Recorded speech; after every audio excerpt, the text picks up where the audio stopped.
नमस्कार, आप देख रहे हैं आरबी न्यूज़ 24 से लाइव कवरेज।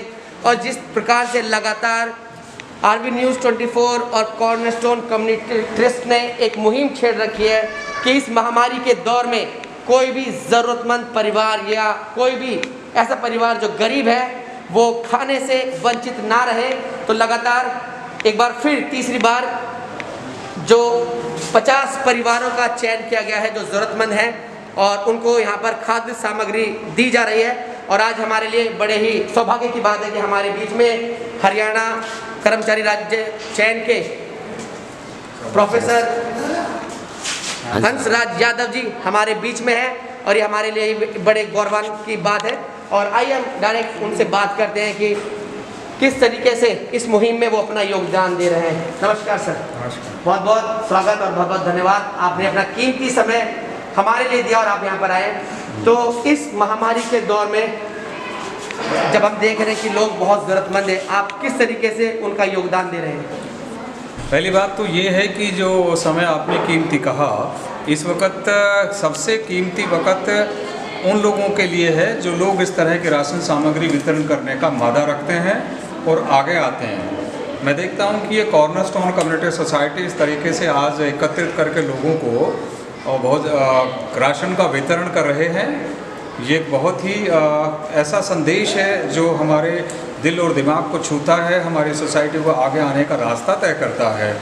और आरबी चैनल को भी मैं जहाँ जहाँ देखता हूँ, कल भी सेक्टर 48 में हम लोग वितरण कर रहे थे तो आरबी चैनल वहाँ पर कवरेज कर रहा था झुग्गियों के बीच में भी।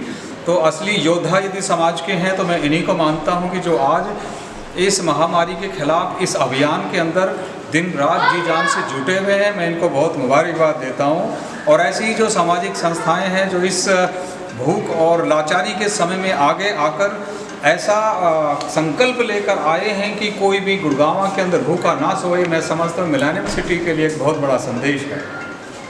तो हम देख रहे हैं लगातार आप भी इस मुहिम के साथ लगातार पूरे समर्पण के साथ आप काम कर रहे हैं और आप हिचकिचाते नहीं हैं। जैसा कि हम लोगों ने कल देखा था, आप झुग्गियों में भी गए हैं। तो जब आप जाते हैं, परिस्थितियों को देखते हैं, तो मतलब आपके दिल में किस तरह का एक ये संदेश आता है कि किस तरीके से चुनौती में लोग हैं और किस तरीके से अपने आप को सावधानी और सतर्कता बरतनी चाहिए? इसमें कहीं कोई शक की बात नहीं। एक ऐसी बीमारी है कि जिसका एक ही इलाज है कि सोशल डिस्टेंसिंग के माध्यम से हम इस कोरोना को हरा सकते हैं। लेकिन जब हम ऐसे लोगों के बीच में जाते हैं, उनकी करुणामयी भावनाएं हमारे बीच में संपर्क में आती हैं, तो हम इससे आगे बढ़कर उन लोगों के स्टारवेशन को मिटाने का भरपूर प्रयास करते हैं। बहुत संस्थाएं काम कर रहे हैं। हमारा भी जो इंसाफमंद संस्था है उसके माध्यम से हम वर्कर्स को साथ लेकर के काम कर रहे हैं। और आप जैसी जो संस्थाएं हैं, जो कॉर्नरस्टोन है, ऐसी ही बहुत सामाजिक संस्थाएं जो सभी लोगों के लिए आगे बढ़कर काम कर रही है। जहाँ तक चुनौतियों का सवाल है, चुनौती एक ही रहती है कि वहाँ पर जब हम भोजन वितरण करने जाते हैं, राशन किट वितरण करने जाते हैं, तो वहाँ पर लोग सोशल डिस्टेंसिंग कई बार भूल जाते हैं। इसलिए हमको पुलिस के जो योद्धा हैं उनका भी सहयोग लेना पड़ता है और जो हमारे साथी हैं टीम के, वो भी सोशल डिस्टेंसिंग को ध्यान में रखते हुए और ग्लव्स और मास्क पहन के और पहना के इन लोगों को इस मुहिम में भोजन वितरण का और इन लोगों की सहायता करने का संकल्प लेते हैं। जैसा कि आप जानते हैं आज 22 तारीख है और आज पूरा एक महीना हो गया लॉकडाउन को चलते हुए। और अभी भी आशंका है कि आने वाले दिनों में ये बढ़ेगा। तो आरबी न्यूज़ के माध्यम से आप हमारे व्यूअर्स को क्या संदेश देना चाहते हैं? मैं यही देना चाहता हूँ कि आप कहें कि इसका जो अंदेशा बढ़ने का है उसका केवल एक ही कारण हो सकता है कि हम सोशल डिस्टेंसिंग को यदि मेंटेन नहीं करेंगे तो देश इसमें आगे बीमारी की तरफ अग्रसित होगा और आगे बीमारी से ग्रस्त होने की संभावनाएं ज़्यादा होंगी। तो इसलिए मेरा संदेश आरबी चैनल के माध्यम से पूरे प्रदेश को, पूरे देश के और पूरी सोसाइटी के लोगों को एक ही है कि वो सोशल डिस्टेंसिंग रखें, घर के अंदर भी डिस्टेंसिंग रखें, हाथों को बार बार धोते रहें, पूरी सावधानी बरतें, ग्लव्स का और मास्क का इस्तेमाल करें, घर से बाहर ना निकलें। ये जो हमारे प्रधानमंत्री, यशस्वी प्रधानमंत्री जी ने कहा है कि एक लक्ष्मण रेखा है, उसका उल्लंघन नहीं करना है।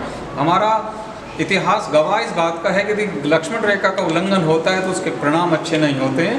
इसलिए हमारी जनता, हमारे देश और हमारे समाज के लिए इस कोरोना से लड़ने का एक ही तरीका है कि हम सोशल डिस्टेंसिंग को बरकरार रखें, यही मैं संदेश देना चाहता हूँ। तो आप सुन रहे थे प्रोफेसर हंसराज यादव जी को, जो कि बड़े ही एक बार फिर उन्होंने प्रधानमंत्री जी की बड़ी अहम बात को, जो उन्होंने कहा था कि एक लक्ष्मण रेखा है और हमको पार नहीं करना है, तो एक बार फिर आपको याद दिलाया गया है कि किस तरीके से आप इस महामारी में अपने आप को सुरक्षित रख सकते हैं, सावधान रख सकते हैं और इस महामारी में लड़ सकते हैं। धन्यवाद आरबी न्यूज़ 24 को देखने के लिए। मैं रोहित मैसी, गुरुग्राम, बादशाहपुर।